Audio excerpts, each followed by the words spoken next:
been through the two deaths on our board, and it's been tough, and I've been trying to figure out what the next step will be. And to be honest with you, when we met as a board last month, we talked about what we would do for a program.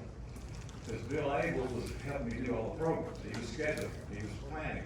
If you came 2 months ago, and he and Larry White did the thing on the Very Rural Hospital and the old elevator and all that stuff, that's the kind of program you were going to be getting from Bill. And he was scheduled to do last month's program. And he passed away before he was able to do that. Earl Willie told me he would do this month's program. And we had made out some lists of things we thought we might want to do. He said, I'll do one on scandals in Dyer County. That's a pretty good topic, a lot of those things. But then he's had a issue with some cancer that's come back, and he's trying to deal with that.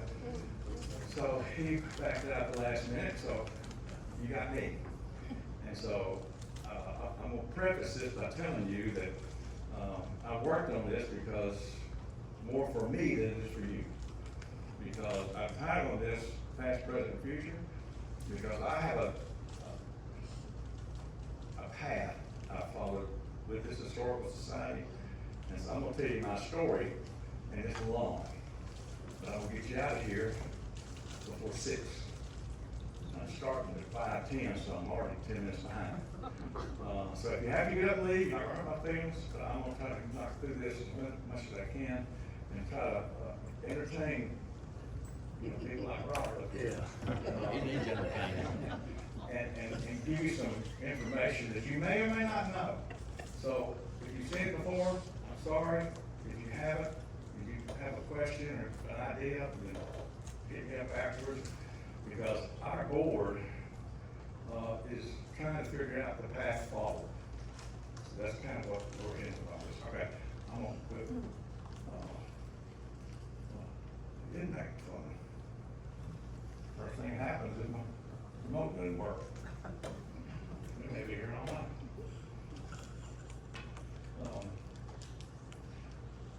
Okay. Of course, the past does go to key corner. And you may not know the story, but that's where this all started. When a young man from the Nashville area went up the Cumberland, down to Ohio, down to Mississippi, and came up the Okina River. And they set this spot to do some surveying at Key Corner. And this particular marker was put up by Ralph Rice, who was an attorney in town. He went to the Lauderdale County Commission and got them to fund it. Because it's on the line between, the river runs between us. So it was on the side down there, and it's gone. We've been doing field trips and go look at it, find out where it is. But it's not there anymore, and that's the whole story there. We'll talk about these two young men a little bit later. So let me focus on this site that you're on. That particular cornerstone is sitting right here beside the sidewalk. You walk out here, when you leave, you go out there and look at it. It says Dyersburg and male and female college erected 1886. Because back in those days, these places we call high schools today were colleges. That's why you have a college street. If you go to Halls, there's a college street. If you go to Trimble, there's a college street. If you go to Newbern, there's a college street. Because most of these places that we call high schools were colleges. And Dyersburg was no different. I'm not sure why that thing would work over here, but let's get closer to it. It's gonna work today. There's your first high school right there. It was built in 1886, and it is you'll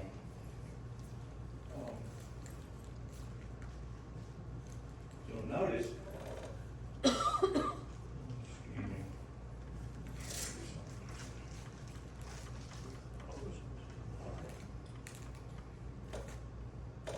I had a plan. The high school in 1886 looked like that. You'll notice the date on that says 1933, but there was no air conditioning. It has those tall windows. It has a half basement in it. And of course the idea was that hot air rises, you run into science class, when hot air rises, cool air takes its place. So you probably sit next to the window and they'd open the very top of that window to get the hot air out, which would create a breeze on the lower floor. As the town grew, they ended up adding another building, and this one, that says there were 2,000 people enrolled in 1924. I sort of doubt that. Because it could mean that the whole school system had 2,000, but that says the school did. Anyway, that's the first two buildings that was on this site right behind where we are today. And then that's the best shot of showing you all three, because they built another building on the north side that faced College. So this back one back here is the one many of you may remember back here. So that's building number one, building number two, building number three. I learned this when Jack Todd was alive. He came in here and he talked about watching them build this building. He said, Danny, I went to that school right there and watched them build this one. In my senior year, I came back to school in the new building and watched them tear these two down. So when Sean and I went to school here, we had this building and the third one. That one still stood. I'll show you that. So, Danny, Yeah. when, on the parking lot, after those two were torn down, you could still see where the brick had been taken down for the building we were in. Yes. Interesting. There's the one we remember, okay? This one faced College Street, and it does say Dyersburg High School at the top. It doesn't say male and female college, but you see the age of the cars here, and there's the sidewalk that's out there right now, okay? So, I like this shot. This was probably taken by a photographer down there on where the football/soccer field is today, looking back up on the hill. And if you look closely, you'll see that second building right there, up in the trees. So, in my mind, the high school back in the day was just a little bit outside of town, because the northern boundary of Dyersburg was McGoy, okay? If you'll notice, McGoy runs in front of the Methodist Church, comes down the hill, back up here, and dead ends up on this site. So there's been an evolution over the time about the schools on this hill. I guess it's gonna make me stand over here.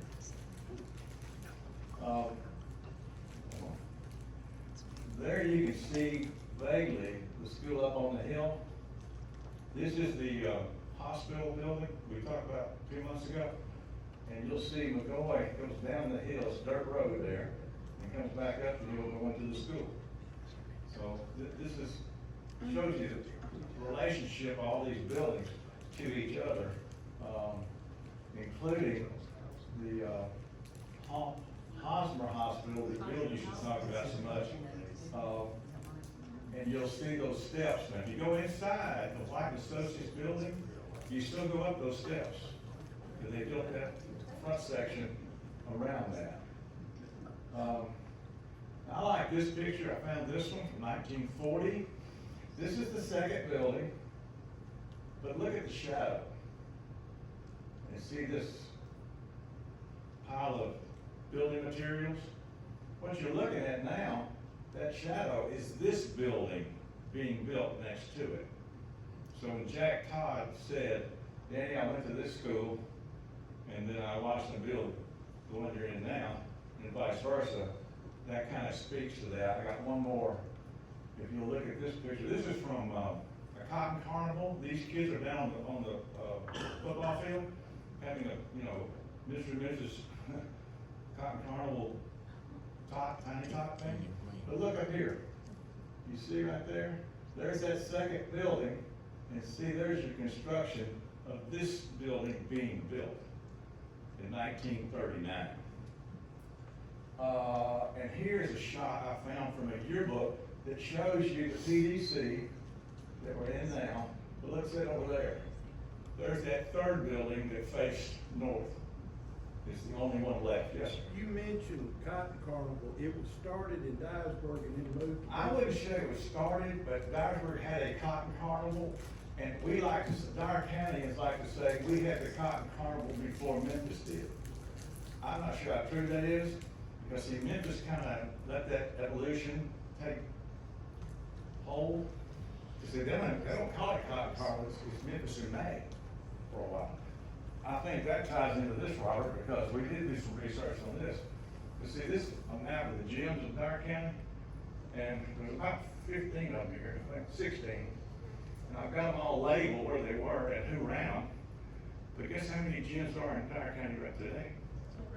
None. There's none. So it was a big deal when we all grew cotton. But the cotton carnival kind of went the way of other things. My mother said there used to be a cotton, a gin at Key Point. Oh, yeah, it was. Sure No, was. well, it Cherokee, Yeah. which is where I live. Well, see, there's also one at the base of Main Street, down to the railroad track down there. There was a cotton gin there. I think I got a picture that might speak to that. There was one over there where the Shanny restaurant, there was one over there too. You know where the Shanny was?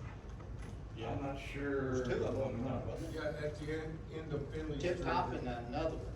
In Finley? Yeah, at the end of Finley Street.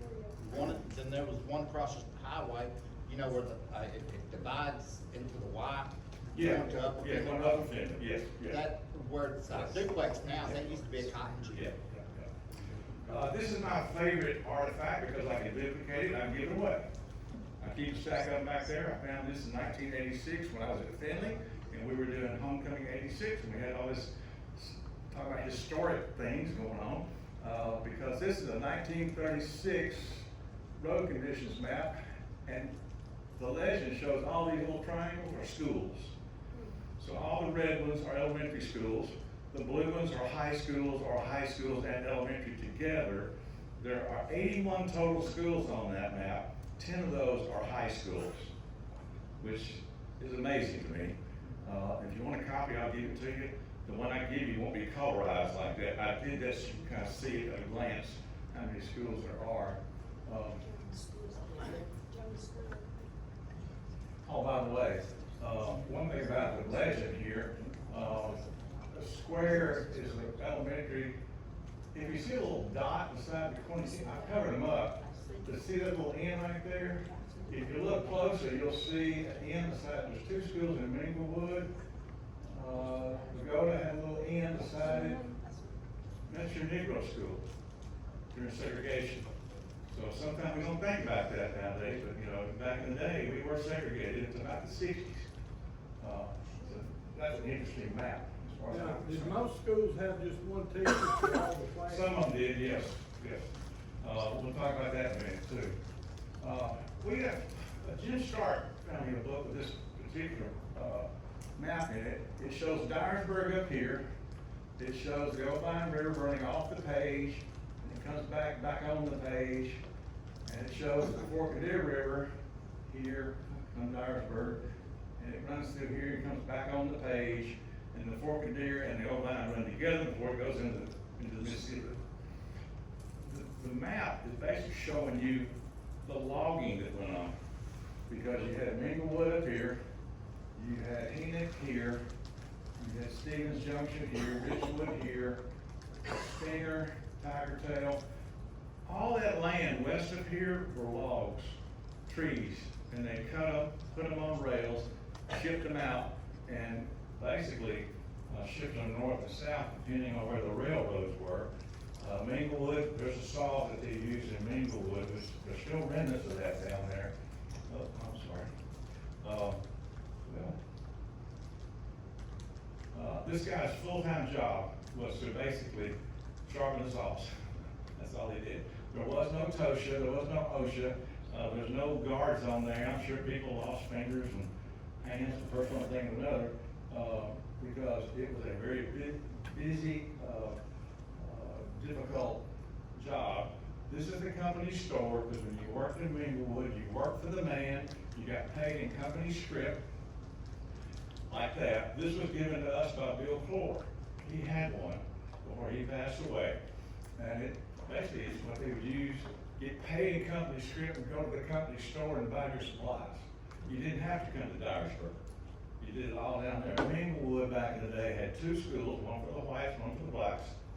It also had a movie theater, a hotel, a doctor's office. It was a thriving place as they're cutting all these trees in western Dyer County. And they also played music. You've heard my story about the Grateful Dead picking up a song from the 1920s that they played in 1967, the Minglewood Blues. And yes, they're singing about little old community in western Dyer County. And it's the Grateful Dead doing that right alongside Janis Joplin, Otis Redding, and all these other good Grateful Dead did that. There's Main Street in Minglewood. Everything's up on stilts, it's gonna flood every year. A thriving little community. And people come from all over the country, and they wanna go see it. So these people come to us, they got their 60s clothes on. They call me, and I think they came from somewhere in the Midwest. They heard the story, they wanna go see it. I have to call the owner of the property to get permission to go walk on it, because it's private property. I took them down there, and they wanted a picture, inside Minglewood, because they remember the day when the Grateful Dead were singing about this little town in western Dyer County. This is Steve and somebody, I don't remember who. Steve, who is that? You know? That's Mo. Blaylock? No, hold on a second here. I'm sorry. Anyway, that's Steve, and you see the remnants of the town that are still there, and we do take field trips, and we'll take another one before too long, but we try to avoid the poison ivy, and mosquitoes, and snakes. So That's we can take time soon. That's Maurice Sims. Maurice, who? Maurice Sims. Yeah, okay. This is Jim Stark. This is Bart Williams. See, Bart's even climbing on the chimney. Of course, we lost Bart too. I mean, as I go through this, I do this for me because it helps me remember these people that have done things for us in this historical society over the years and that are no longer with us. Bob Harrell, some of y'all might remember Bob. He was a political cartoon creator, and he was in most of all the newspapers around. We have 140 of these things. They were in an attic over on St. John. And when the person moved out of that house, they went next door and said, we're moving out to Rowan, and told the neighbor, if you want to go over there and go in the attic, whatever you can find, you can have. He found 140 of these drawings that Bob Harrell had done. And being the entrepreneur that he is, he called me up and says, I got something you might want to pay for. So we gave him $100 for all of them, and we have them. So I scanned them all. This one I like because this is probably in the 60s. It says Bob Harrell right here, and it's Colonel Dyer. That was his figurine, or his, what do you call it, emoji? What do you call it? Caricature. What? Caricature. Yeah, well, that's supposed to be Mr. Dyer County. He's fishing for a junior college. When they were trying to get a junior college in Dyer, I think that's cool. I have 4 of these on display in the hallway. The other 136 are in my archive. Anyway, this one's about bigger beavers building and housing in Dyersburg. This one's about the HEW coming down on the city schools. I just picked 3 on to show you the example of what he does. This book is important to me. It was done by the State Gazette in 1997. And it was done when the State Gazette was owned by the New York Times. I like this book. I have a copy of it open down there, and I always have it open to this page, because that's where I live. I bought this house about 25 years ago, and I love where I live. It's on Sampson, right where Summer comes into Sampson. And I like this because John and Pam Burkhead remodeled it. It wasn't always a 2-story house. It had like 15-foot ceilings in it. They dropped the floor down to give it 2 stories. And this is a picture of Kelly White standing in my front yard. And if you look behind him, I have a wall in front of my house. And back there, nothing. That's where Daryl lives and where John and Tracy Latham live in what's called Summer Hill Subdivision. So I like that particular picture just because it's my house. I found this picture where ladies down in Findlay were doing, in a church building down there, were sewing for the retired senior volunteer program in commemorating historic places in Dyer County on a quilt. We have that quilt, it's out in the hallway, you can go out there and see it. Just like that. And all these things here depict important places around the county. And that was done during the Homecoming '86 celebration, which was done in 1986, 100 years ago, it seemed like. Here's talking about gyms. You've seen this picture, there's one right up there on the wall, right there, same one. It was done in 1915. These people are waiting to take their cotton that they brought to town down to the gym down there at the bottom of Main Street. I found another picture that we have on the other side of the square. This is on the west side of the square. And you see all the cotton that's being ginned. Hey, Tyler, let's go in.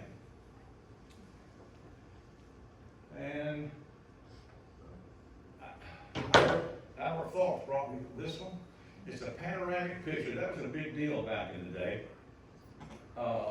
And you'll see it's the two schools that were on this hill. There's the first one back there. This is the second one. And they took all the students out, the freshmen, sophomores, juniors, and seniors, and lined them up. Now, there's not 2,000 people there. But that's all the students. And the school buildings are facing south. The cameraman is standing up out there, and he's looking north, back up toward the school. But there's a couple things hidden in this picture. And Albert and I used to talk about this quite a bit, because where we're standing inside the 1939 building, this picture was taken obviously during the fall or winter because there's no leaves on the trees. And if you'll look back here in the back, you'll see these houses. Is that one yours, Nancy? Yes. Yeah. That's where Nancy lives, over on, yeah, over on Samson. But if you look even closer, look over here. You see that little thing right there? That's an awning for the bleachers for the football team. Because the football field used to be about where the auditorium is. The football field was up here on the top of this hill at that time. It was moved down to the bottom down there later. As I recall, my dad saying that that football field wasn't 100 yards long. That's a good story there, Randy, because you're right. The story, this happened in Dyersburg, it also happened, maybe at Bruce, and it may have happened in Ridgely. I remember Ridgely used to have a tree growing in their end zone. One time. But yeah, it was only 90 yards long, so if you scored a touchdown, you had to stop back up 10 more yards to get a touchdown. I'm not sure that's true, it sounds good, but I'm not sure that's true. That's 1922, that's what that is.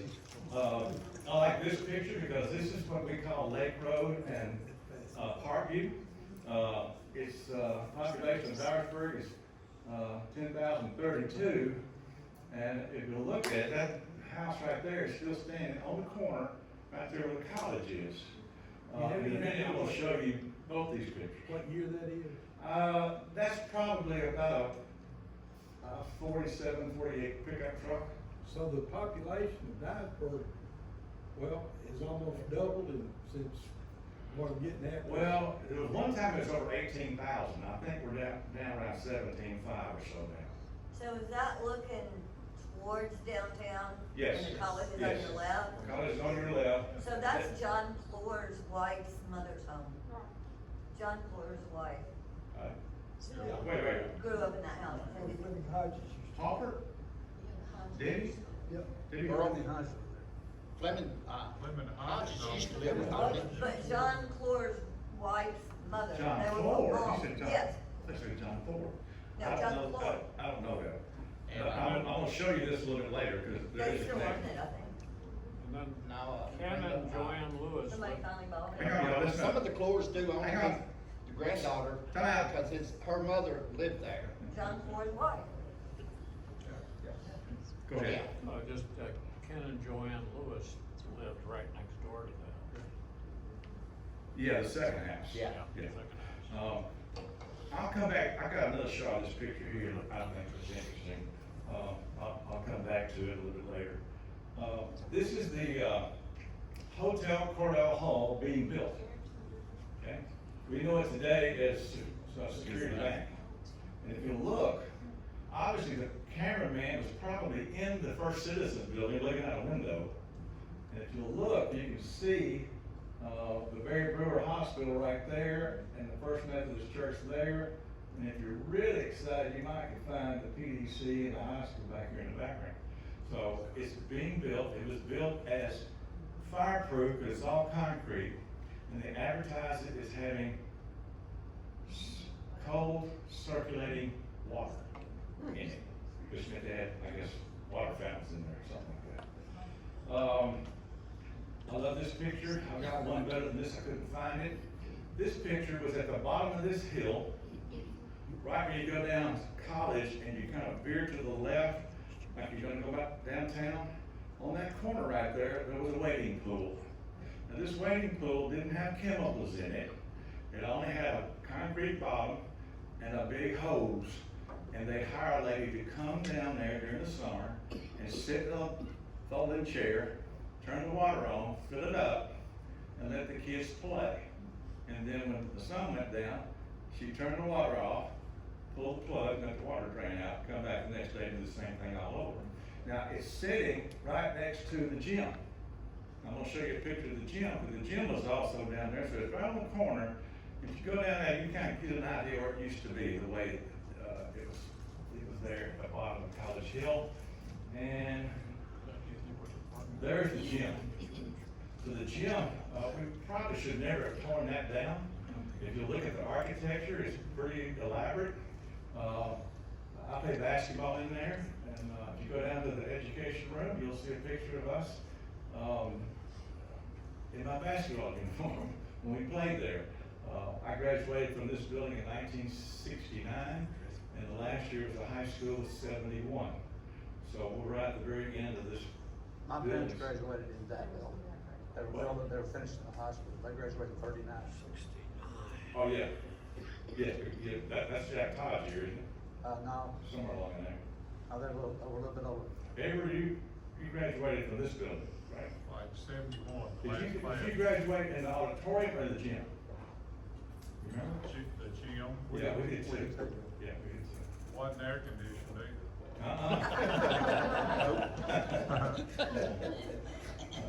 There's a shot inside that gym. If you'll notice, there's a stage back there at the back. And so that's the stage that Edward and Sean and Randy and whoever else here from those classes walked across that stage. I like this picture because if you look at the basketball court, have you ever heard them talk about that center thing underneath the basketball goal being the key? Well, if you look at it, it's made like a keyhole. You see here how close that line was? They moved the blade on out now. I'm not sure what year that was, but that's a big deal in that old gym. This was taken inside the American Legion building, which is today the ATA Accounting Services, right catty corner from the First Baptist Church. That is a Kiwanis pancake breakfast. Before they had that big rotating thing, you know, that makes the pancakes. They did it back here on hot plates, back in the kitchen. There's Billy Yates right there. I don't know the year on Open day this. of duck season. What? And it's the opening morning of duck season. Yeah. I'm not sure we still do that, do we? No. No, I didn't think so. But it was a big deal. That was a hardwood floor, had dances in there. The American Legion was a place to go if you were a kid on weekends. There's Albert working on things for us in the archive room. I call your attention to this one because I think this is important. That when people take pictures of groups, try to remember, if you're doing this for your family, to print one out or put the names on the back or something so you'll know who these people are. You can get all kind of group pictures, you have no clue who these people are. But this one, this is the very first Kiwanis group in Dyersburg in 1938. And that right there is Jerry Roberts' grandfather. HUR. Yeah, and, there's a couple more names here. My granddad was in that Homer group, and I don't think he's in that picture. Yeah, but see, you got the names here, Yeah. which I think is a good thing for anybody who's doing archive type work, having the names. This is a tunnel window that's on display inside the library in Trimble. We've tried to get that here, haven't been successful yet, but they want to keep their old museum going too. We did go to Newbern and celebrate their depot days with them a few years ago. I like this picture because that's the Illinois Central train coming south to north at the depot in Newbern. And I like this picture because the story is, I've been talking to Pam up at Newbern, she's the mayor, about trying to commemorate things that happened in Newbern. Elvis worked driving a gravel truck when they built Highway 77 over to Rutherford, Dyer, over that way, and he stayed in that little house right there. When he was younger. So that's a rare picture. I've been telling her she needs to get her a figurine of Elvis sitting on a park bench so people come by and get your picture made with him. But she hasn't quite figured out how to do that just yet. This is Lynn Willis, who ran the train museum inside the depot. He has retired from his job in the post office, and I think he and his wife have moved. So, what? Didn't? Yeah, and I'm not sure who's operating that little museum. Now, these trains came from Eddie Owens. They were upstairs in his house on Sampson, and when he passed away, we got to go upstairs. He had an elaborate train track upstairs. We got to get them with all the boxes and everything. We brought them here and had them in the basement. And so Albert and Danny Green decided these things need to be in Newbern. And they came and got them, loaded them up, took them up there. And so they operate. Those things do work. And it's a neat historical piece. And I'm glad they're there. I wish there's somebody that was taking care of that. Oh, when we did the depot days, you didn't know I was gonna do that, did you? They gave away a free ride on a train. Amtrak, one way or two ways? 2 ways, New Orleans. You went from there to New Orleans and back, free, right? Yeah. Yeah, that's when she got her award. There was a big drawing up there. Now, what time did you get on the train? How long did it take to get down there? It was like 2 or 3 a.m. We jumped on it. I mean, literally jump on it in Newbern. It took hours to Yeah. get to New Orleans. But you do see a part of the country you never ever see any other way. At 2 in the morning? Well, no, we got to see the sun come up. Okay. And then you can see, yeah. When you get close to New Orleans on that train, right as you cross the Lake Pontchartrain, Yes. you'll see the alligators just, Coming Is up. that- yeah, just waiting. So- And you're holding your breath, holding that train does not Makes it derail. So is there a 23-mile train going across that lake? It's going slow. But it goes across the lake? It does go across I didn't portions know of the that. lake. I didn't know that. Anyway, I'm glad you won that. We are too. It was a great Now, trip. Tracy over here, when he was doing real estate, he had the responsibility of trying to market the old city hall on the southwest corner of the square. And they moved everything over to the current city hall down on East Court. And the story, Tracy, correct me if I'm wrong here, he found all this stuff laying around in there, including mechanical drawings. And he bound them up and took them to his house until we got our historical society started, and he said, I got something maybe you need. So those are the mechanical drawings of Royal High School. And there's more than just that one page, but I wanted to give you that as an example. He also brought us the Okina Pool House, which is still in functioning out there. And he also gave us the Robert Chevrolet, which is today your Simmons Bank. So those are valuable to me, and we have them in our archive. You want to speak to that at all, Tracy? Anything else? Well, they are works of art, I'll tell you that. Yes, Absolutely. These are not what you call modern blueprints, these are hand-drawn, oh, they're just gorgeous.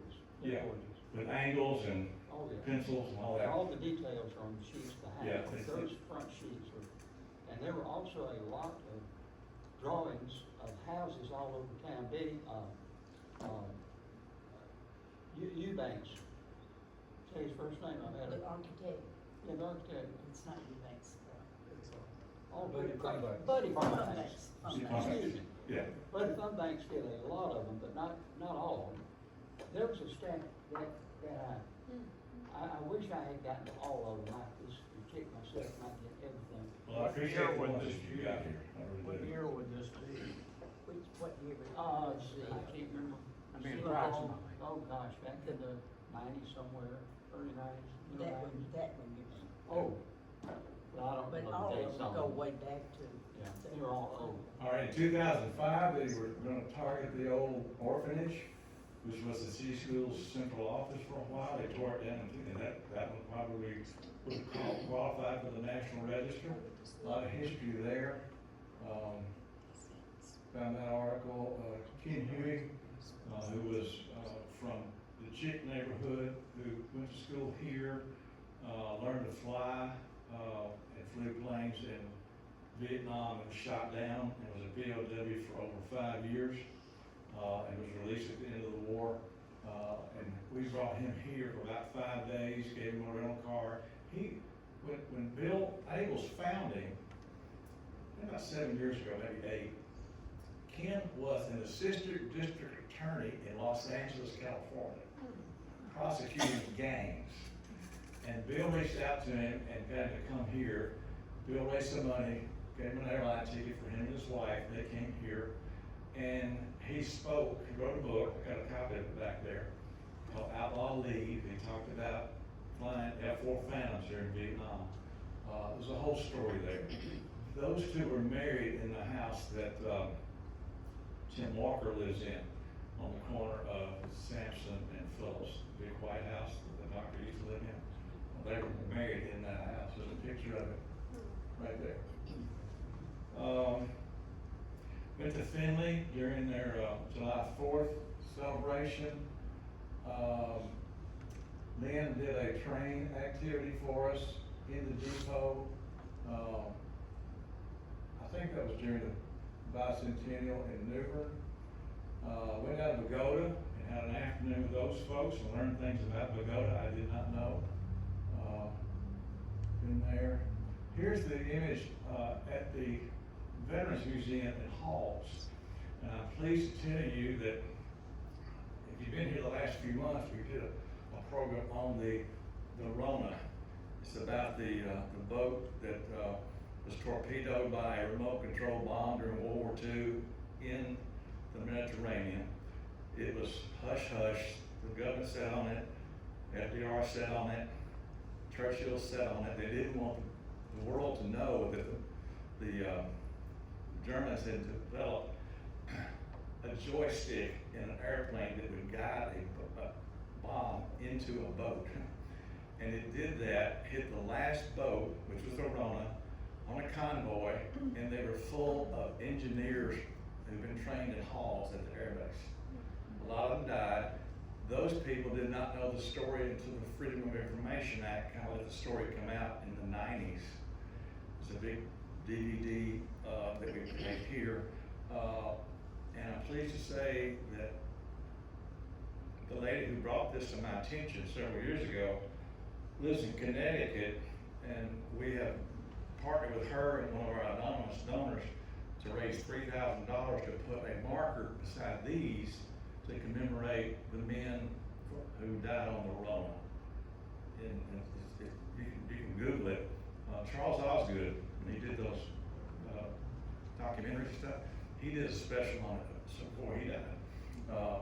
But we're proud of that, and we're working with the people at the Veterans Museum to make that happen sometime in the future. My dad worked for L.O. Brayton. When they left the Alls Air Base, they left a bunch of stuff. Yeah.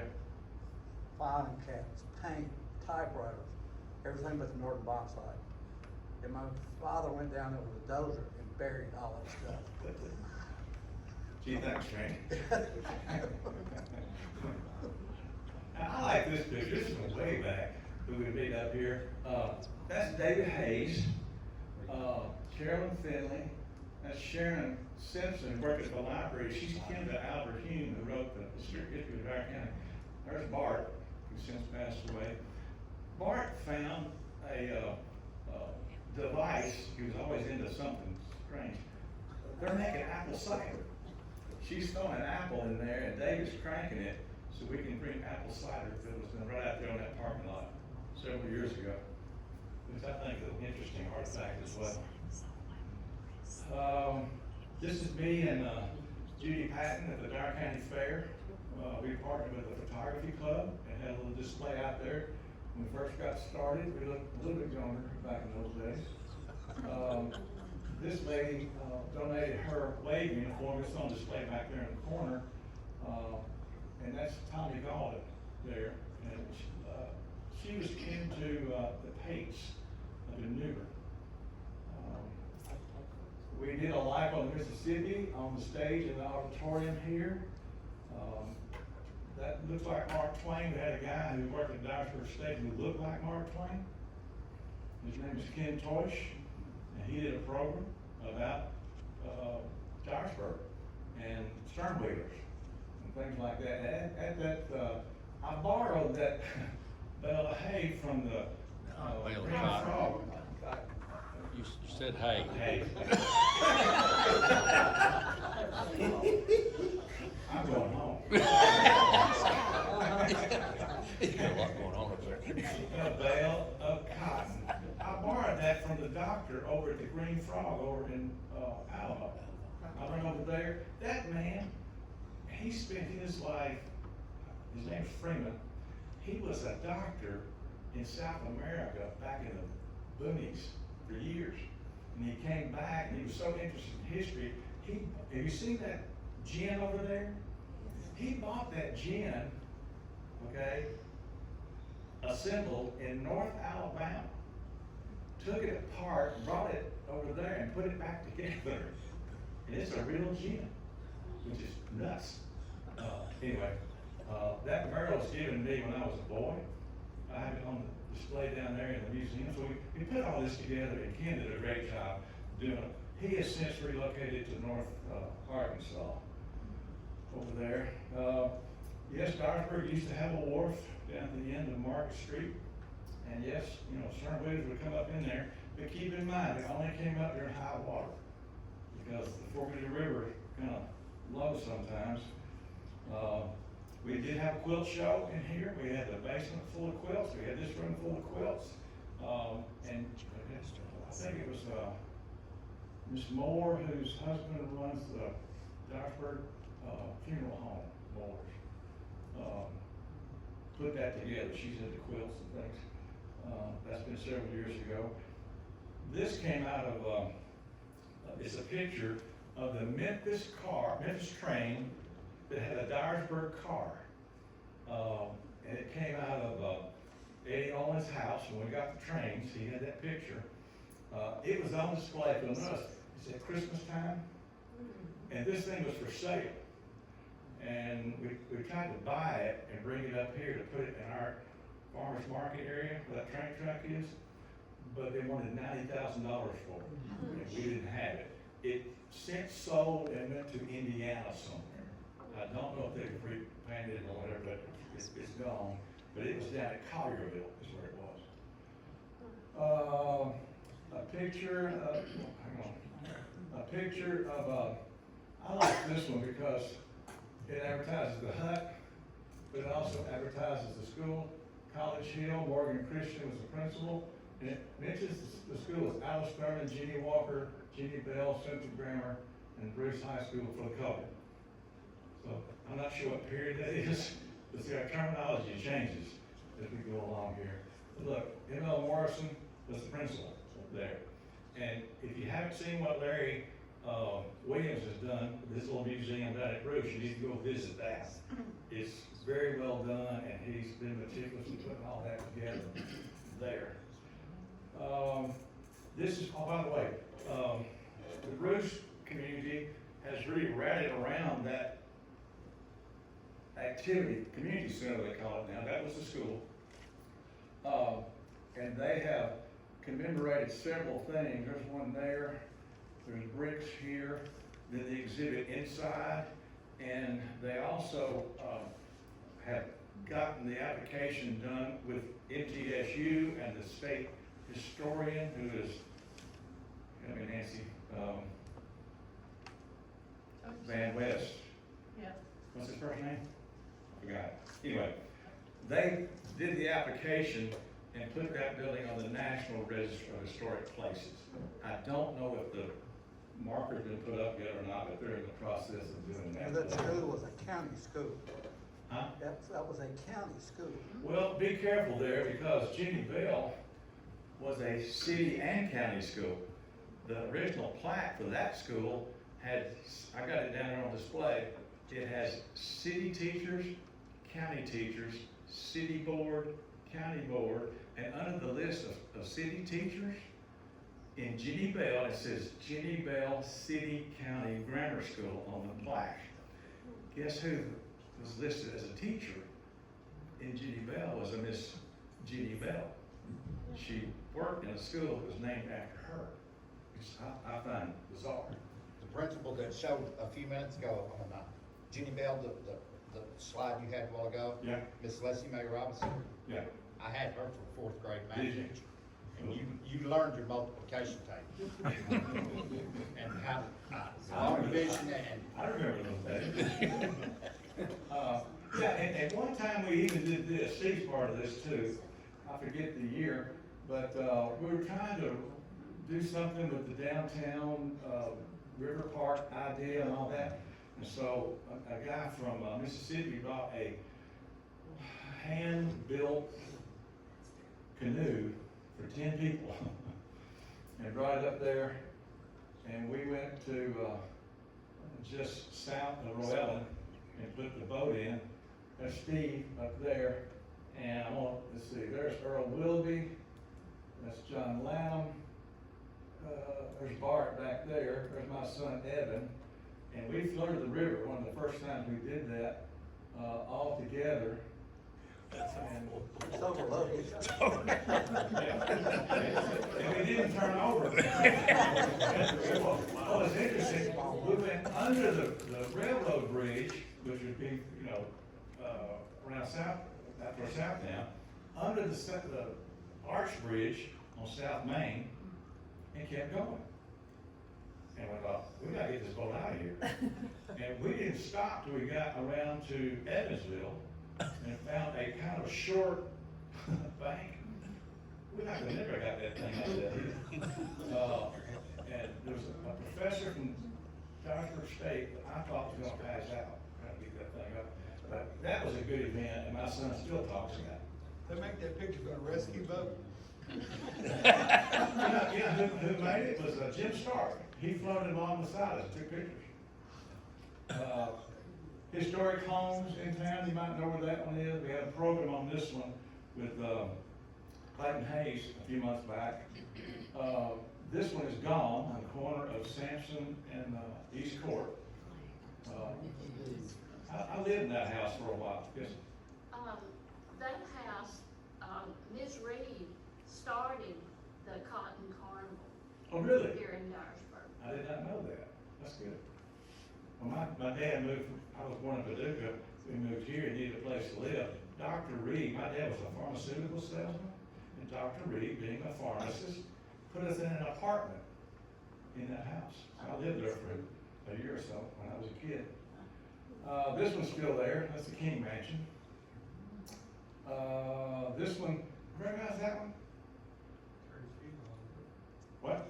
Curry's funeral. Yeah, that's Curry Funeral Home. It belonged to R&M Hall, and back right over here where Curry's has been all those years. It started out after the Halls lived in it. It was the place where the nurses lived, who would walk down the street and go to the hospital at the Barry Brewer, Barry Delaney Hospital. Kind of like a nurses station. And then they added the, what do you call it? Chapel. Chapel. Yeah. And actually, when we had our event down at the farmer's market last Saturday, the lady who lives in that house came over and was looking through one of our books, and she found her house. She was all excited about it. So she works online somewhere, but we keep making those connections. Here's First Citizen downtown. You can see that J.C. Penney was next door. This building is gone. That church is gone. That church is gone. So a lot of things turned into different. The town has changed over the years. Here's another shot of the west side of the square. Notice the cars. There was no bypass at this time. But you'll notice Fowler Shoe Store, First Citizen, Firestone, the Davis Shop, F&W Woolworths. I don't know what that right there is. That's a jewelry store that Lewis was a jewelry. Yeah. Optometry and jewelry. Yeah, it may have been Lewis's. My mother worked behind the counter at Yeah, Bluff. this is a 62 Ford, 62 Chevy, and a 60 model Chevrolet, so it's about that time, back in the day. Now this one may throw you a little bit. I found this one in pieces. It's another panoramic picture, and I put it back together. This is the American Cigar Factory. And here's your centerpiece for your traffic. And you're standing in the middle of Mill Avenue looking south toward the river. So Fort Purdue is going to be behind you. This, going this way, is Cedar Street. And that building right there is gone, and it's like a parking lot. Like Pennington's. Right across from where Pennington's is, kind of that way. But notice the workers in a cigar factory. How many men do you see in there?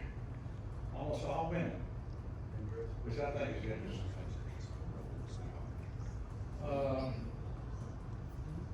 I like this shot because the Goodyear blimp did come by Dyersburg, and somebody snapped a picture when it was over the cotton mill.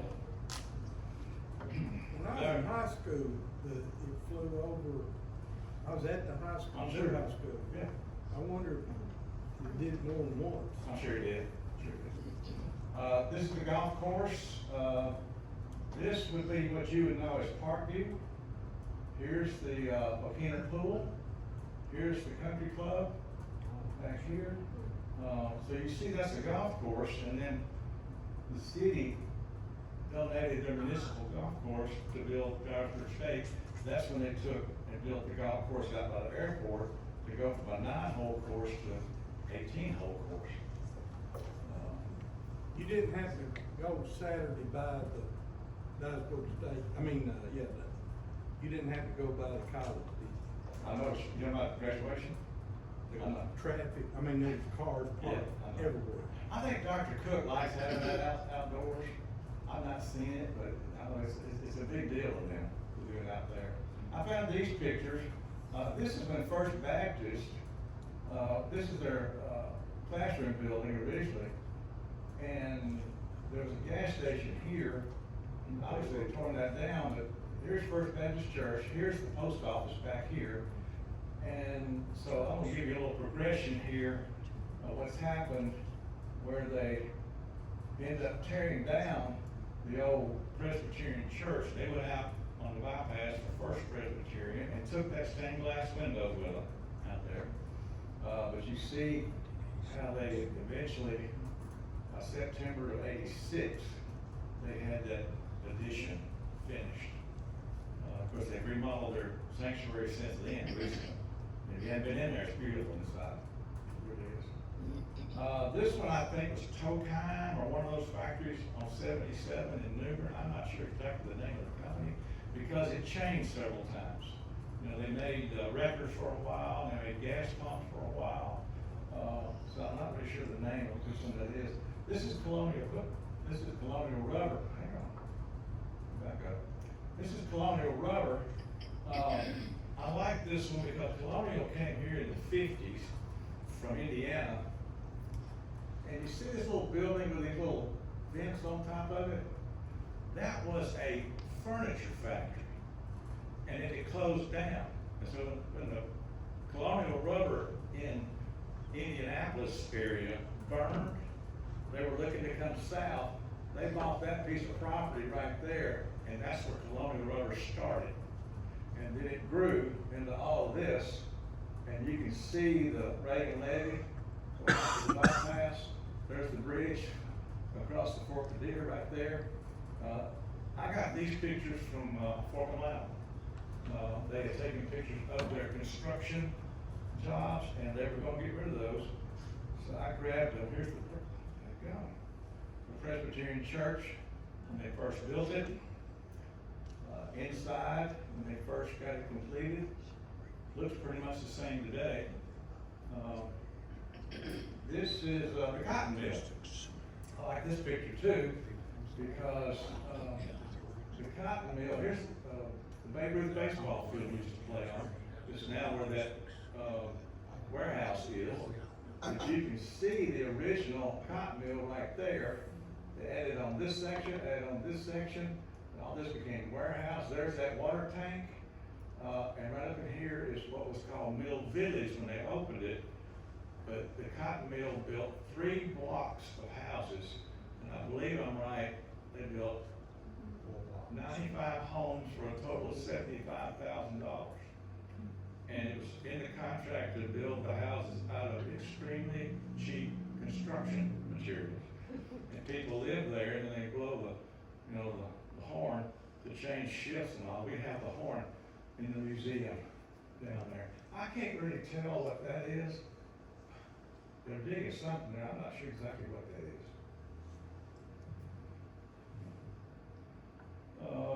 Dyersburg High School, when it was brand new, the very front of it.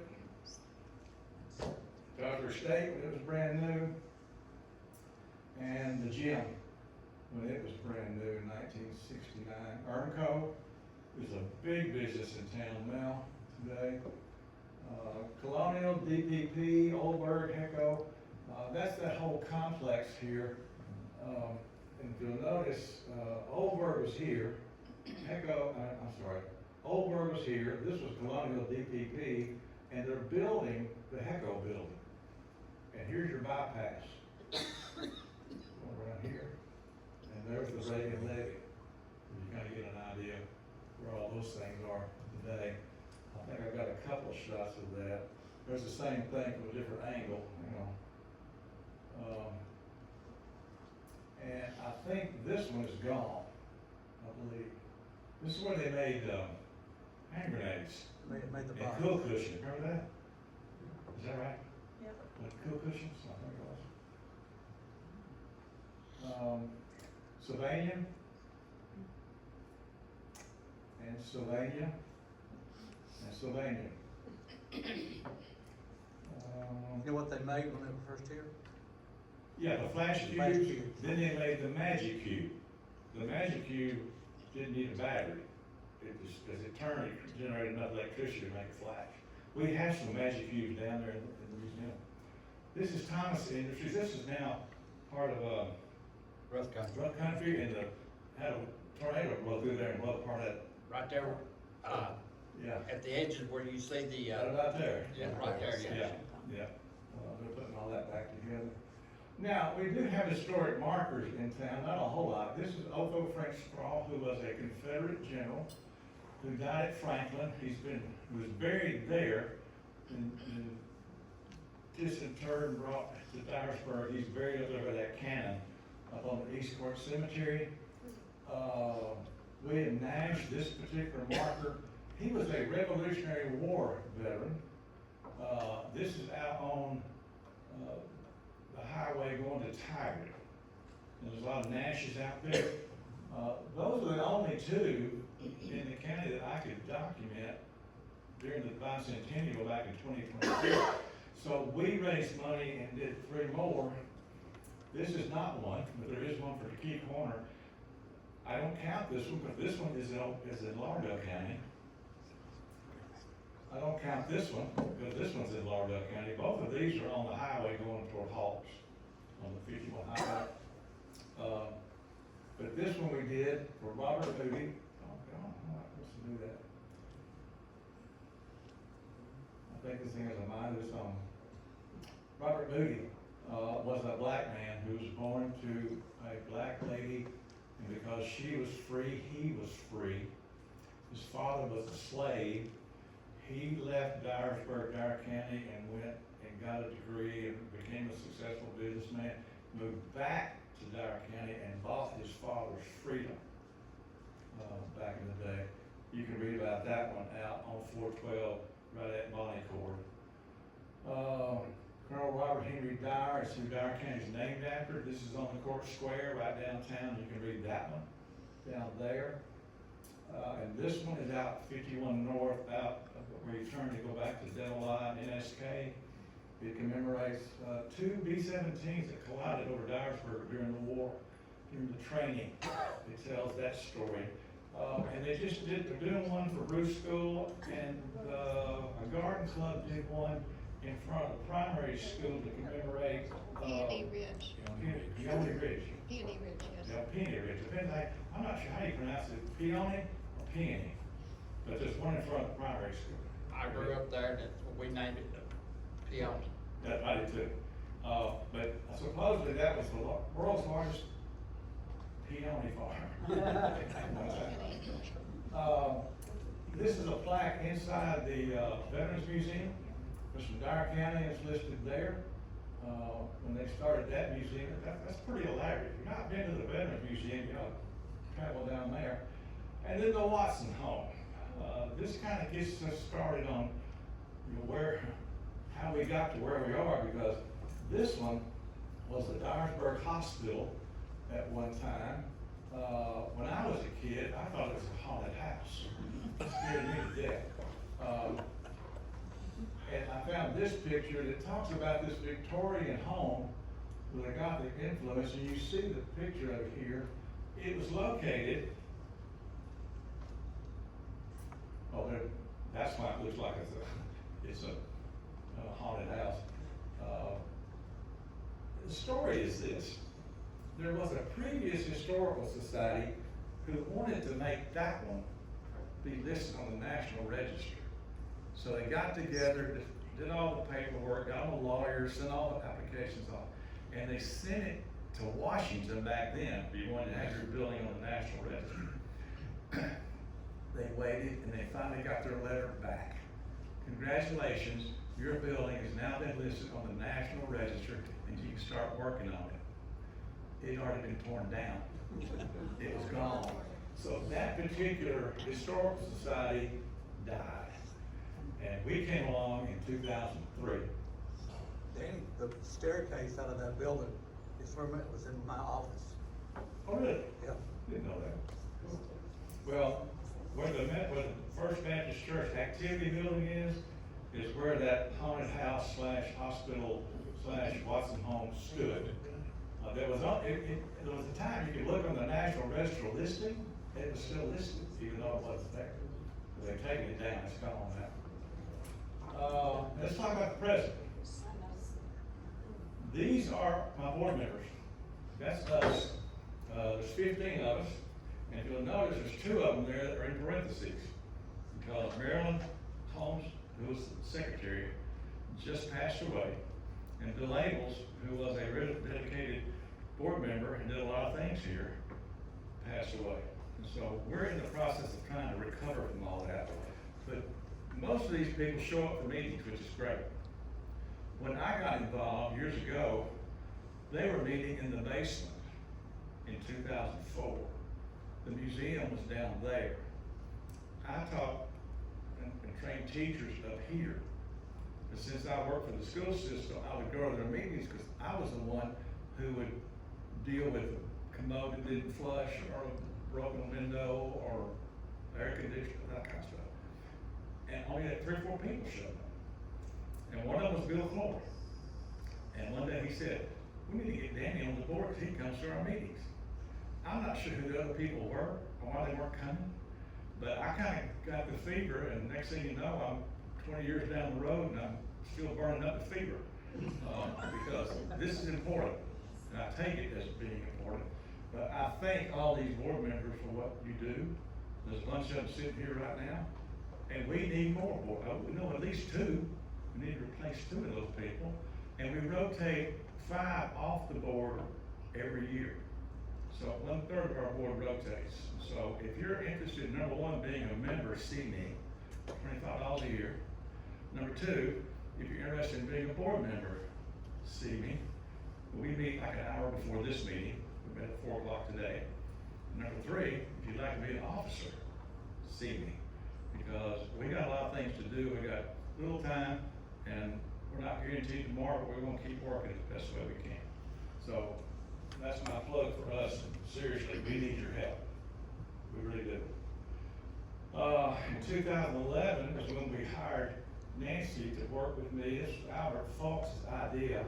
We were starting this, the way we work thing that the Smithsonian did. We partnered with them in 2011. We had got a traveling exhibit to come here. We were responsible for doing our own exhibit. We called ours the way Dyer County worked. And we did these panels. Nancy and I did most of these. We did about, 20 of them or so, I guess, maybe.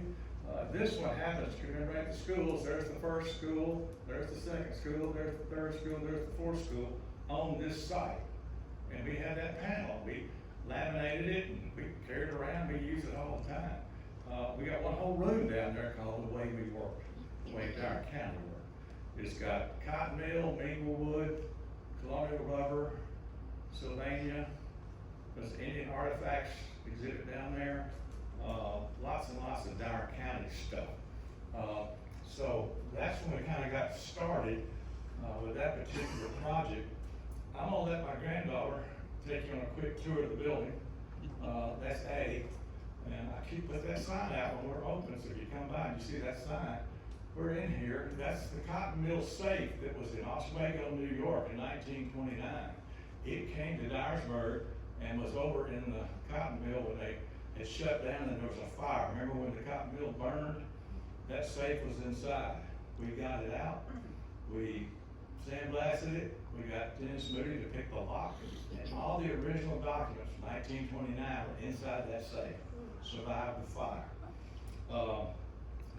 Those tractor toys back there belonged to Dallas Castleman. He ran an implement company down at Big Boy Junction. He had cancer. He survived Vietnam, and when he was dying, he called me and said, "I want to give my tractors to the museum." And I went down there and picked them all up. Bill Parmenter and I think it was Bill, was it you? You went with us too, Darryl went.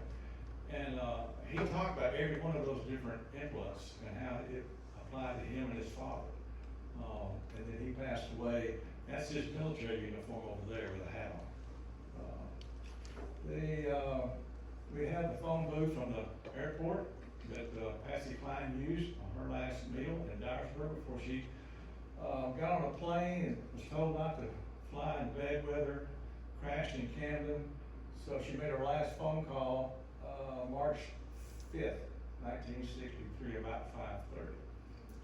And people come here to see that phone booth. I got it back there in the corner. Bill Abels built that phone booth. We got the door off the phone booth out at the airport and brought it here. And people will call and say, "I'm in town, I want to see the phone booth." And I understand it's not at the airport anymore, it's in the, I'll open it up, they'll take pictures, and when they leave, I'll say, "Where are you going?" "We're going to Camden to see where she crashed." And they take it to her. It's amazing. This camera over here, standing right there, that was the Rice studio camera that she used for so many years to take pictures. May have taken some of your pictures with us. That's the old kind, you put the cover over your head and you look through this big thing that's upside down.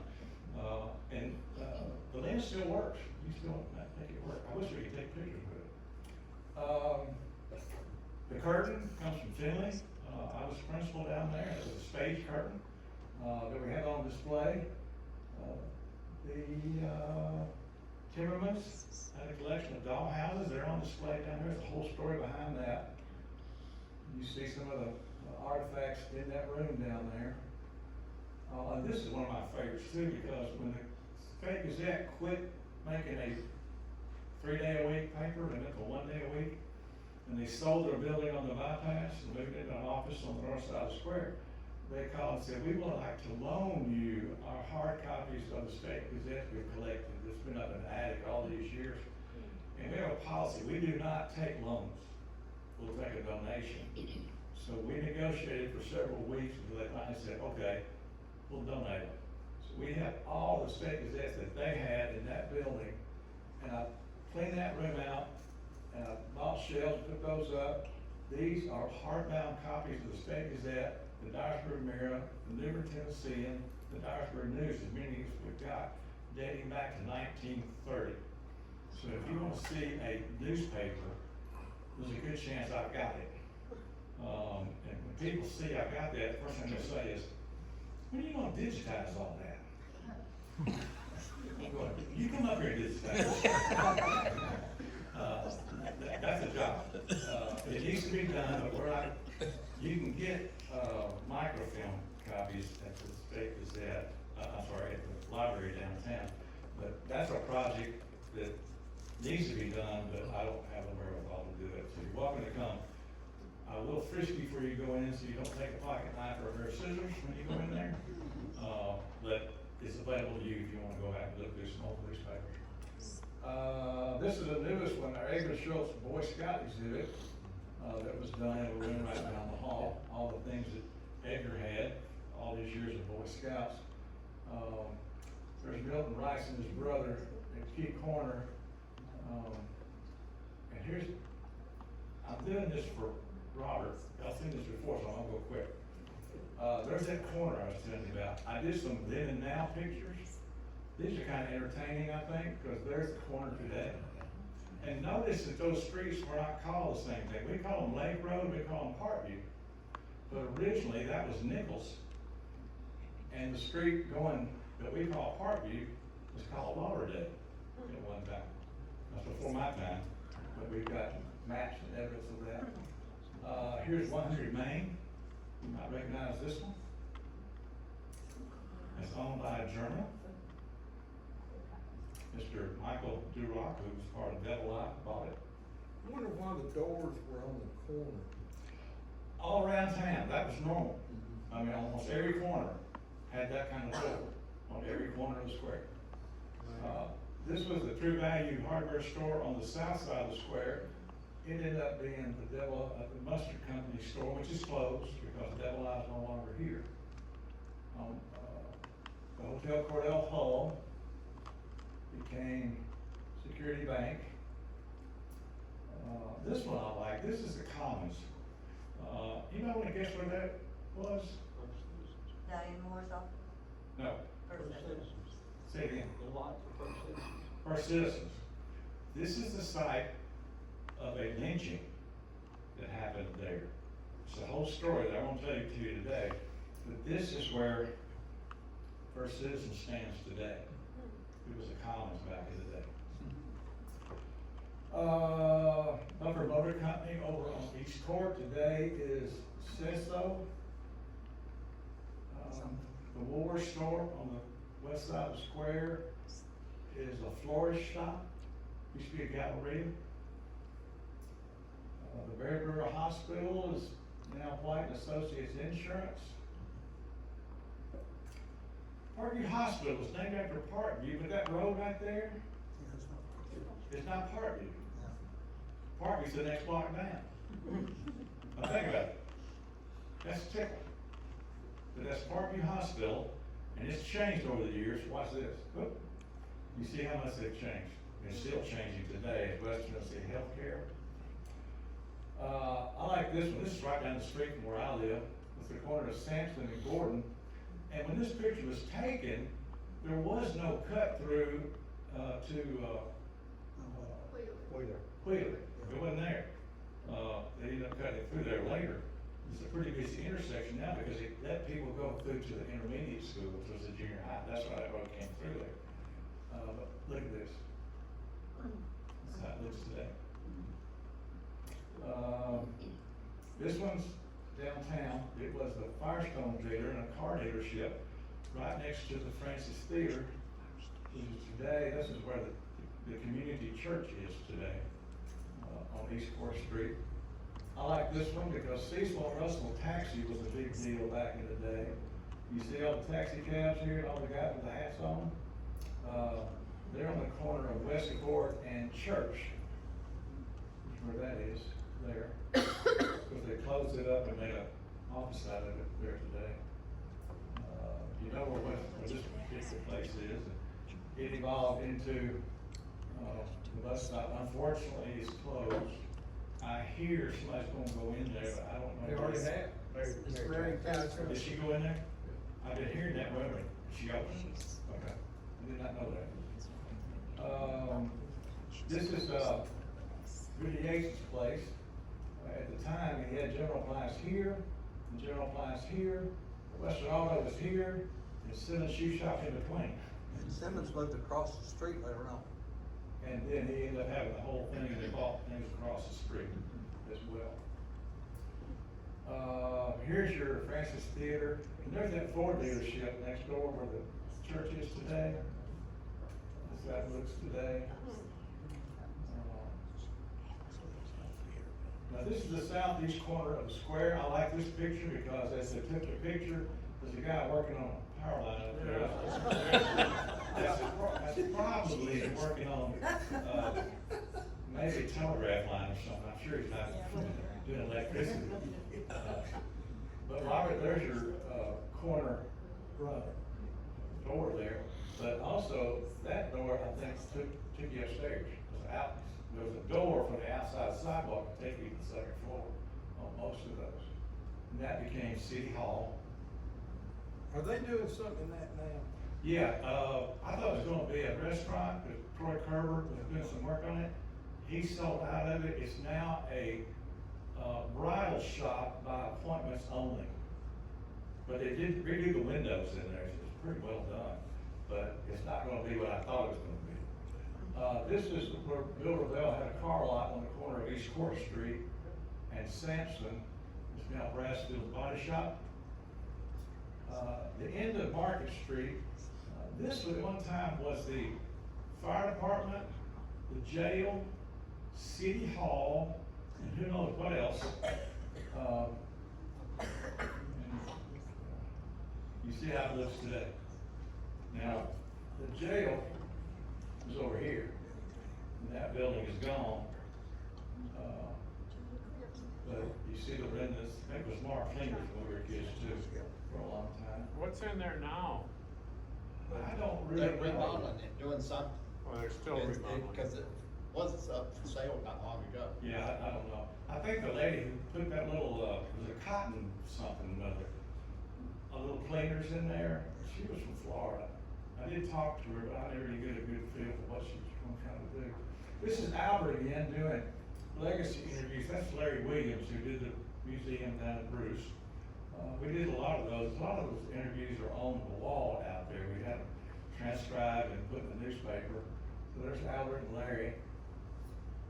There's Dan doing part of the Great Migration Program. By the way, a lot of these programs we do during the day, you see Steve is recording this. We have a YouTube channel. And so most of the ones we've been doing all these months and years, I think I'm up to 24 that are on the Dyer County Historical Society YouTube channel. You go look for it and you can find it. So if you missed what Larry did with Bill Ackles 2 months ago, it's posted, you can see it. I guess you'll see this one when we get through with it, we'll post it too. There's the Rona story I was telling you about, connecting to the people at the Veterans Museum down in Halls. And there's Marilyn. She was our secretary, and we miss her immensely, but she's also the county archivist. And I'm not sure what's gonna happen down there with that. If you haven't been to the archive, it's next door to the library downtown, and they did a world of good because Maryland got excited when we found some old books underneath Diane Moore's office about 9, 10 years ago, maybe longer than that. Bob Jones called me one day and said, "Danny, where are you?" I said, "I'm at home." He said, "Get your butt down here." I said, "Where are you?" He said, "I'm underneath Diane Moore's office." I said, how do you get there? I don't know how to get down there. He said, come to the alley, I'll get you in. I go to the alley, and there's a rickety old bunch of stairs going down. Dark, dungy, musty, moist area. And this is what I see. Is all these books are down there in the dark. Bob has found them. He's just going nuts. He said, we gotta get these out of here. I said, okay, what am I supposed to do? We're gonna take them to PDC. I said, who do they belong to? As it turns out, they were in two different stacks. They weren't off the floor. They were on shelves, on tables. One stack was the city leather-bound records. The other was the county leather-bound records. Marilyn, when she found out about it, went straight down there and started looking through them. This has been, 10 or 12 years ago, I guess. Got real excited, and she brought her husband Vernon. They both got excited. We keep looking and we find more books. And so we found out that the county has a records committee. It's a state law. The state law says every county shall have a records committee. And it shall be made up of a judge, a county commissioner, the register of deeds, I think, the county historian, which is Earl Willoughby, and the county archivist, which was John Wilde. And we called Richard Hill and said, what about this? He said, well, they haven't met 2 or 3 years. So Marilyn got excited. Richard appointed her the county archivist, and they started pulling them out. And they ended up underneath, not Diane Moore's office, underneath the election commission on the corner. And they started cleaning them, and they started writing grants, and they started finding shelves and finding ways to protect them.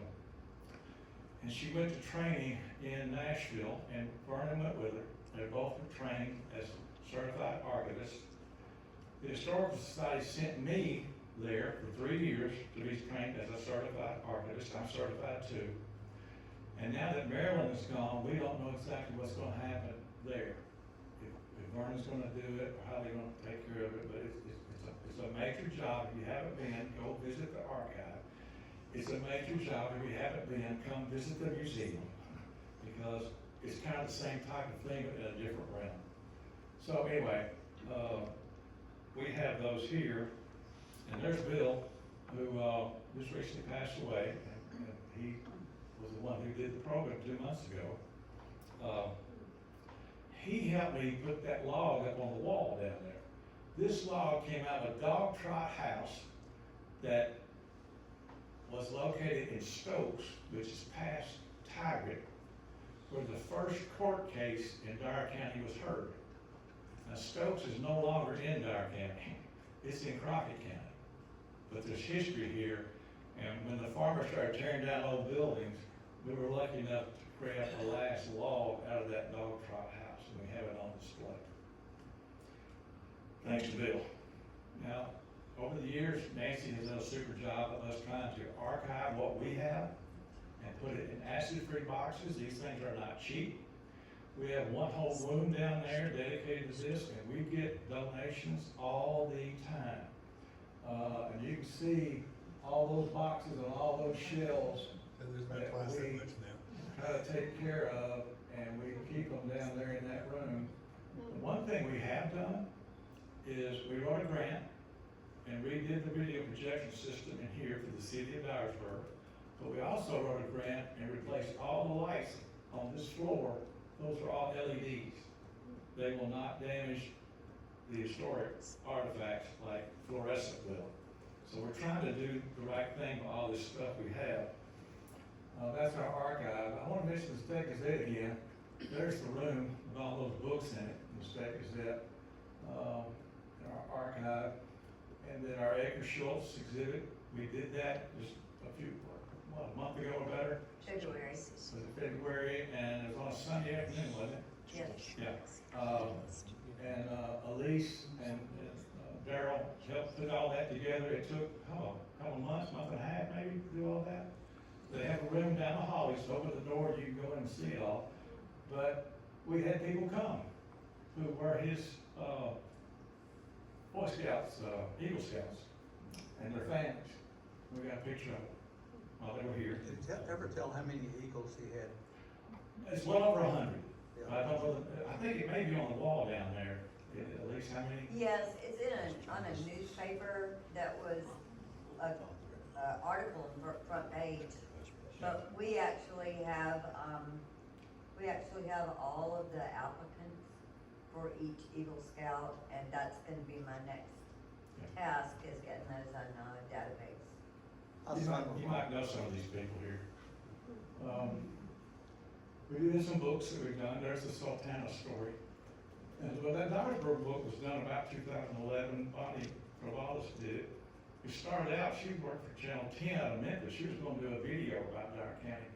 And that's about the time the federal government decided not to put money into the public television.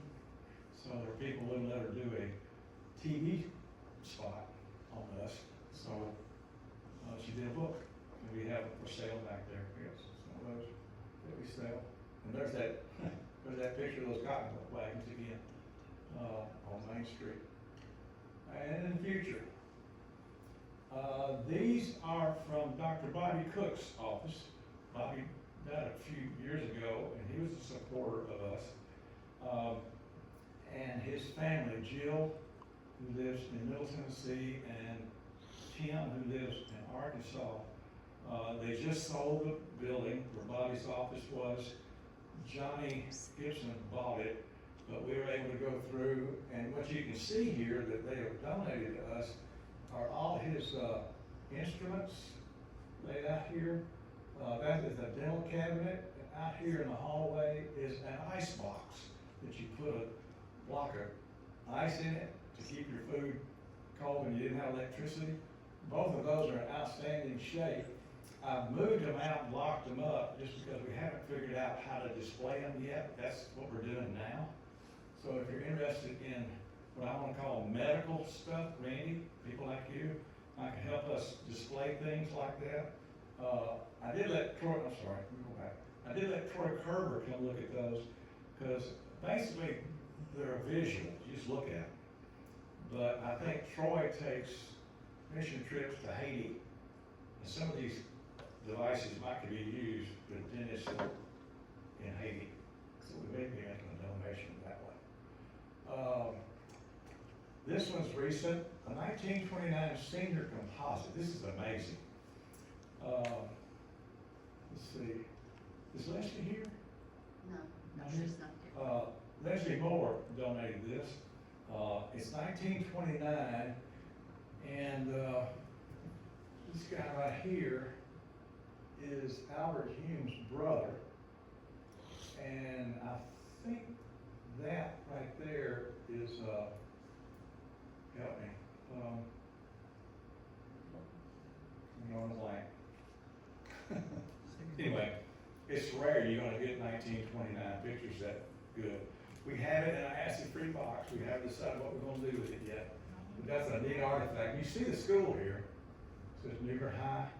But you see that school. There's a story behind that school too, because the school was originally 2.5 stories. You see the basement there, and it caught on fire.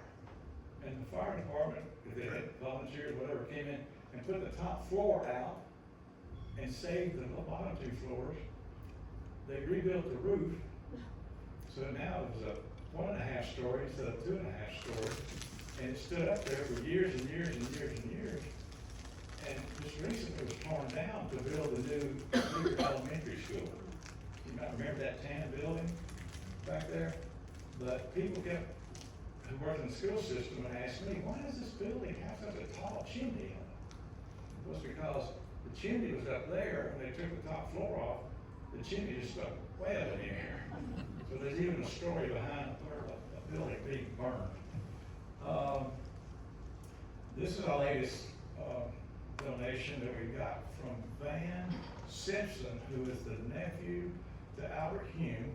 It's a 1925 Choctaw yearbook, which is amazing. This belonged to Albert Hume, who was the author of the historic history of Dyer County. And today Nancy inventoried it, cleaned it up, and went and put it in our education exhibit. She opened our exhibit and laid it on top of the first one we had. We already had one and didn't realize we had it. So now we got two of these, which is pretty amazing that you did up with two in 1925. But you'll notice it's called the Choctaw. Oh, okay, I'm getting to the end, y'all. I know it's a lot longer than I intended. Thank you for hanging in here. I got a call this week from Channel 13, Fox News in Memphis. And the guy wants to come to Dyersburg. He's gonna do a segment on the news section of Channel 13 that he calls Hometown Heroes. And he wanted to know about Jimmy Gardner. And I'm going like, well, I know a little bit about him. We got a picture of him right over there. And there's a marker on the court square that tells the whole story about what Jimmy did in Vietnam to save his fellow soldiers. He covered them and killed a bunch of Viet Cong and all this. Then he ended up dying. And we've named our National Guard Armory after him. The highway from Dyersburg to Newbern, the two-lane, is called the Jimmy Gardner Memorial Highway. So there's a story there, and he found it and wanted to have an interview. He said 2.5 minutes. Said don't need but maybe a minute and a half for you just to kind of tell some of the story. They're coming Thursday, and I've got Earl Willoughby to be here to come and talk with him and put us a spot on TV about Jimmy Gardner. So if you watch 13, watch for that. I'll make it a show. But the interesting thing is, he said, you don't like this? He said, the Mid-South Chevy dealer sponsored this. And said, if we do a section on your town, the Chevy dealer's gonna give you $1,000. I don't remember. What's interesting about these sessions, y'all heard me say this before. I'm not the expert. I'm not the county historian. But every time you can tell, these stories kind of have grown inside me. And I tend to repeat them a lot, but I always learn something when I have these things. You all will tell me something I did not know. And I think that's maybe what I want to leave you with, except for my last slide, which I'll show you in just a minute, is that we all should be in this together, and we don't need to let this stuff disappear. So if you've got things in your attic, in your garage, in your storage shed that are historic, connected to Dyer County, now Nancy will hold my feet to the fire. If you give me a JFK assassination, I want to see it. But that's not Dyer County history, okay? We're looking for Dyer County history. And if you're interested in helping us, want to serve on the board, want to be an officer, want to be the president, I'll put you to work if you want to do that. Because it can be a lot. Josh, I'm so glad you're here. Benita, I'm so glad to see you too. And thank you for bringing them. Or what did you do to get them here? Yeah. Well, see, we've got stories that y'all can tell too. There's no doubt about that. And I'd love to hear them. Because Tyler and I have had conversations about, remember that picture in the commercial appeal, y'all? Of you leaving the zoo? Oh. Yeah, see? I remember that. Yes, sir. I don't know if it's an interruption, but Oh, that these. thank you. Okay, she just reminded me, when they were tearing down the library in Newbern to build a new one, they had a lot of archive stuff that they wanted to get rid of. We went and got a bunch of newspapers. We've been through them all. We've looked at what we've got, and we have things that have duplicates or things that don't really apply to us, and I put them on the table. So if you want to put that in your cat litter box, fine with me. Or if you want to take them home and read them, you can have anything back on that table that you want. Because we've been through it, we don't need it. We're probably going to end up recycling it or shredding it if y'all don't take it. So if you see something you like, take it. Last slide, just food for thought.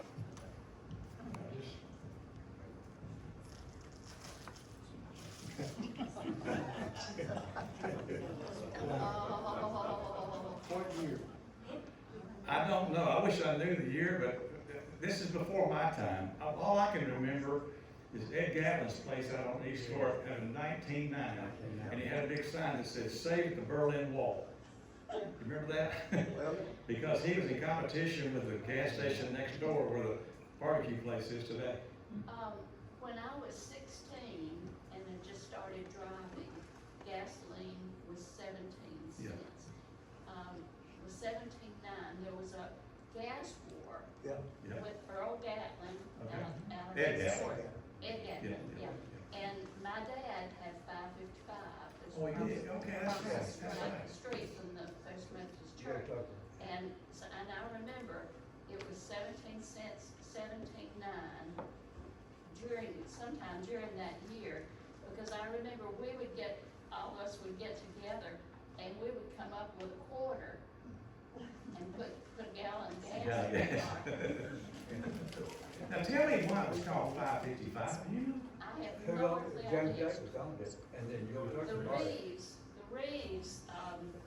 Mr. Reeves had that service station when Dad leased it from Joe Baker, Okay. Sinclair, Yeah. and that was earlier than, We've got pictures of the 555, and I remember that when I was a kid. Other questions? Museum is open, stay as long as you want. Thank you for coming, and I'm sorry I went past 6, but again,